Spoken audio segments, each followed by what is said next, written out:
kondisi kebanyakan manusia hari ini. Satu, mereka tidak peduli sama sekali dengan urusan agama. Yang ada dalam kehidupan mereka hanya dunia, dunia, dunia, dan dunia saja. Ya.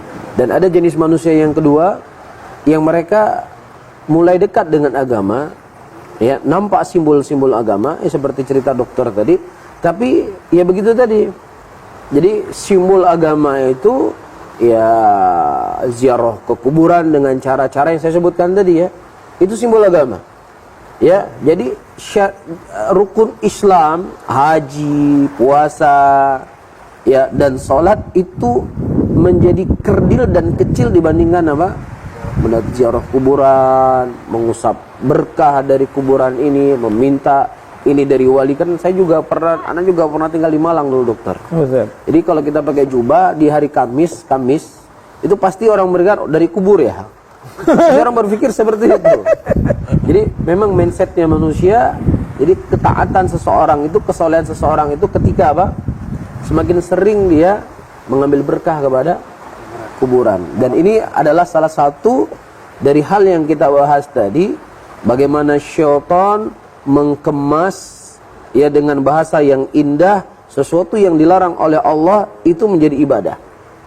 Kan seperti itu. Saya sering membuat dalam pengajian logika, kotoran manusia itu di blender, ditaruh susu, ditaruh Milo, ditaruh coklat, ya, kemudian dimasukin ke dalam cup ya. Kemudian ditempel mereknya, dipakein pipet. Ya, itu begitu syirik dikemas hari ini.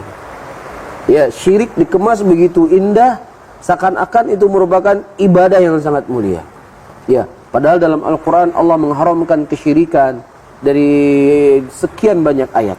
Bahkan Ibnu Qayyim menyebutkan dari awal Al-Quran sampai akhir Al-Quran semuanya isinya tauhid. Seluruh para nabi dan rasul mengajak manusia kepada ketauhidan. Ya, Nabi kita Muhammad SAW, fase Mekah, fase Madinah, semuanya mengajak kepada ketauhidan. Tapi karena satu kalimat yang dikemas oleh iblis dan bala tentaranya, hubbus solihin. Ini sebagai bentuk mencintai orang soleh. Ya, memakan sekian banyak korban. Satu kalimat saja, dokter. Nggak perlu banyak kalimat. Dengan satu kalimat cinta kepada orang soleh, syirik itu jadi ibadah. Bukan hanya jadi mubah. Kalau jadi mubah itu sudah cukup bahaya.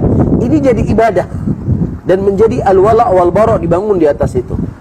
Ya, orang mendatangi kuburan, meminta kepada kubur, mengambil berkah dari kubur, berdoa kepada kubur, meminta agar kubur itu menjauhkan dari mereka mara bahaya, bala dan lain sebagainya, meminta kepada kebaikan kepada pemilik kubur. Ya, ini kan perbuatan syirik. Ini jenis kesyirikan yang dilakukan oleh orang musyrikin di zaman dahulu. Allah menyebutkan dalam Al-Quranul Karim, ma na'buduhum illa liqarribuna ilallahi zulfa. Dan kami tidaklah menyembah Lata dan Uzza kecuali untuk mendekatkan diri kami kepada Allah sedekat-dekatnya. Ini kesyirikan mereka. Tetapi karena ditutup dengan satu kalimat hubbus solihin, cinta kepada orang soleh. Ini kan sebagai bentuk cinta kita kepada orang soleh. Bentuk cinta kita kepada wali-wali Allah. Mereka orang yang dekat dengan Allah. Kita orang yang banyak maksiat, kita banyak kekurangan, sehingga tidak mungkin langsung kita meminta kepada Allah. Kita mintalah melalui wali-wali ini sebagai bentuk cinta kita kepada mereka. Inilah di antara salah satu langkahnya syaitan. Dan beribu langkah syaitannya di sana. Makanya sangat bagus kitab ini ditulis oleh Imam Ibnul Jauzi rahimahullah dengan judul Talbisul Iblis. Bagaimana iblis memberikan talbis kepada manusia dari segala jalan. Inilah yang perlu kita khawatirkan sebenarnya.